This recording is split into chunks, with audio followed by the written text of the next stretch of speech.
Bonjour, dans cette vidéo, je vais vous présenter deux manières de présenter l'histoire de la philosophie. La première, elle est assez répandue dans les milieux pré-universitaires, c'est-à-dire les lycées, les collèges, les gymnases. Alors, cette histoire, elle commence en général par les philosophes grecs, parfois par les présocratiques comme Thalès de Milet ou Parménide. Et après, on passe à Socrate. Et parfois, on commence directement par Socrate ou même par Platon. Et après, on passe à Aristote et parfois on parle de quelques philosophes romains comme Cicéron ou Saint-Augustin. Et après, alors là, parfois, en fait, on évoque un peu le Moyen-Âge, parfois on raconte que c'était une période plus ou moins obscure où il y aurait eu peu de philosophie ou bien elle aurait été tellement mêlée à la théologie que ça devenait un peu enfin, pas très clair. Et bon, on passe assez rapidement et on passe rapidement donc à la période qu'on appelle moderne, c'est-à-dire à des philosophes comme Descartes, Hume, Locke ou bien Kant. Et après on poursuit avec des philosophes contemporains comme Sartre ou bien on présente aussi non, des courants contemporains comme la philosophie analytique, la phénoménologie. Bon. Alors, quelles sont les caractéristiques de cette manière de raconter la philosophie? Donc, la première, c'est que on n'admet pas vraiment de progrès de la philosophie. Donc, il y a, selon cette manière de présenter l'histoire, chaque philosophe développe sa vision du monde, il présente son système. Et bon, on admet parfois, oui, que quelques idées demeurent au cours du temps, mais bon. Sinon, en gros, les philosophes sont assez libres vraiment de développer leur propre vision du monde. L'autre caractéristique est qu'il n'y a pas vraiment de définition précise de la philosophie. Bon, c'est ce qui est assez logique, vu que c'est logique parce que chaque philosophe est censé développer son système, donc il y a une définition différente de la philosophie en général pour chacun de ces philosophes.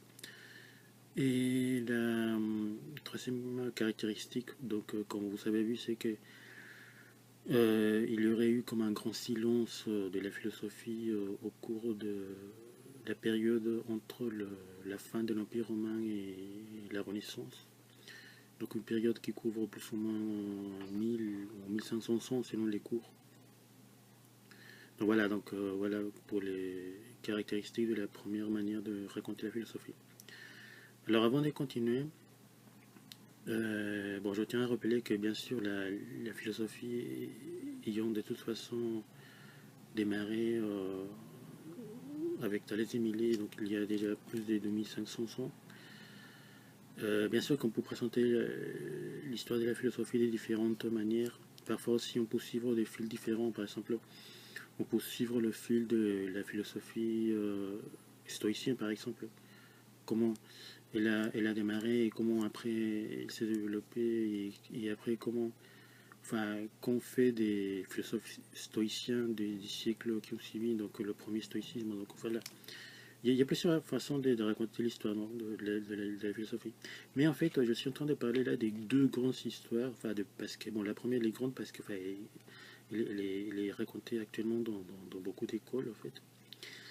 Et la deuxième grande histoire, elle est importante aussi parce qu'en fait, elle a engagé une bonne partie des philosophes qui ont existé. Donc, et il y a aussi beaucoup de cultures, donc voilà, je vais vous raconter cette autre histoire. Alors, dans cette histoire, on commence toujours, par contre là, c'est vraiment une règle, on commence toujours par les premiers philosophes grecs, c'est-à-dire les présocratiques qui sont, par exemple, Thalès de Milet, Anaximandre, Parménide. Et en fait, on rappelle à ceux qui cherchaient ces premiers présocratiques. Alors, qu'est-ce qu'ils cherchaient en fait? En gros, ils cherchaient en fait les principes de ce qu'on voit dans l'univers. Par exemple, Thalès, il a proposé cette théorie de l'eau. Donc, il pensait que le principe de toutes les choses qu'on voit, c'est l'eau. Et après, d'autres philosophes ont proposé d'autres principes, d'abord matériels comme le feu, la terre, et après des principes immatériels comme les nombres chez Pythagore ou les idées chez Platon. Et après, on arrive à Aristote. Alors justement là, en fait, donc, selon cette autre histoire, en fait, Aristote, lui, il réfléchit à l'ensemble de la philosophie grecque. Donc il dégage en fait les questions principales et puis en fait il bâtit un système qui répond à une bonne partie des questions qui sont posées depuis Thalès. Il bâtit un système assez solide en fait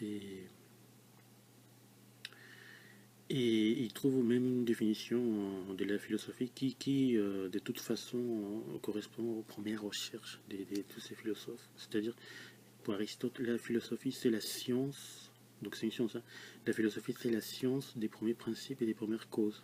Donc cette définition se trouve dans le premier livre de la métaphysique d'Aristote. Et donc après, en fait, au cours des siècles suivants, ce système aristotélicien a continué à être développé, toujours en fait en apportant aussi d'autres éléments d'autres philosophies. Parfois aussi, il y a eu de nouveau une influence du platonisme sur Aristote, mais toujours en gardant en fait le cadre aristotélicien. Donc ce système aristotélicien a continué à être développé par d'autres cultures, d'abord par exemple par les juifs, par des arabes au cours du Moyen-Âge. Donc vraiment, il s'est passé quelque chose au cours du Moyen-Âge, donc par des philosophes arabes. Après, ce système aristotélicien a encore été développé en Europe par des philosophes comme Albert le Grand ou Thomas d'Aquin, qui ont encore enrichi. Et après, en fait, ce système a continué à être encore développé au cours de la période moderne et jusqu'au XXe siècle. Et encore maintenant, au XXIe siècle, il est toujours développé. Et donc voilà, quelles sont les caractéristiques donc, de cette autre manière de raconter l'histoire. Donc, comme vous l'avez vu, donc, première caractéristique, donc, il y a une définition précise de la philosophie, en général on poursuivit ces philosophes, qu'on appelle aussi aristotélico-thomiste. Donc la définition qui est la philosophie, c'est la science des premiers principes et des premières causes.